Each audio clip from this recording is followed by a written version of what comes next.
Good morning, everybody. Today, I want to share a verse with you. I guess the question I've given up. You guys are not sharing questions with me. If you have questions you want me to answer, you got to let me know. So I'm just making these things up based on what I want to talk about, and hopefully they're questions that resonate with you. But for me, I guess this particular thought um, answers the question. Um, what do we overlook the most as Christians? What is something that we should be doing that we don't do enough? We overlook, right? And I think Isaiah answers the question in Isaiah chapter 5, verse 12, where he says, "They do not consider the work of the Lord. They do not consider the work of the Lord." We're too busy working ourselves. We're too busy trying to figure things out ourselves. We may even be praying, but we're not necessarily paying attention to how God's answering that prayer. We're not necessarily in His Word, using His Word to better understand what's going on in our lives and what will happen, what has happened for us, all that stuff. They do not consider the work of the Lord. You can argue that point with me. Feel free to do that on the comments. But I think I have evidence. I think there's evidence that we don't consider the work of the Lord because look at all the grumbling, look at all the anxiety, and look at the real lack of thanksgiving.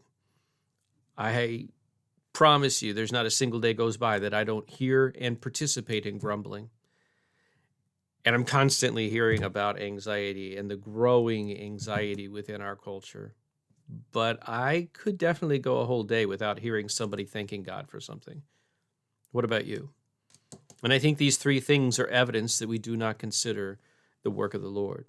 Now, what does it mean to consider the work of the Lord? Well, these are supposed to be short videos, so I'm not really going to spend a lot of time talking about it, but I am going to tell you to take a look at Genesis, the end of Genesis, and the story of Joseph, especially near the end, but I suggest reading the whole thing. Joseph is a wonderful example of this. At the very end, after all these supposedly awful things happened, and from a worldly point of view, they were awful, but God was working through them. And Joseph, I don't know if he recognized that throughout his life, but at the end of, or near the end of the story, when his brothers and he are reunited, it's very clear that he can look at all the stuff that is going on, the stuff we would call good and the stuff that we would call bad, and he recognizes that the Lord has been working through all of it, all of it.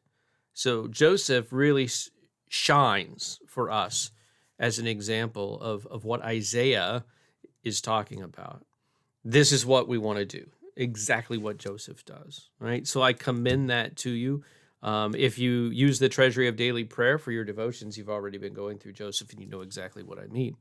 It's a great resource, and I encourage you to consider using that as a devotional resource. If not, just open up the Bible, take a look again at the story of Joseph. Even if you have read it before or heard it before, and probably you have, open it up, take a look at it again. It won't take long. But this is your first step to considering the work of the Lord. Right? That's the thought for today. Always interested in your comments. As I said in the beginning, I would love to hear more questions from you that you would like to get some quick answers to, but you have to share them with me so that I know what those questions are. All right? God bless you all. God bless your week. Have a great one.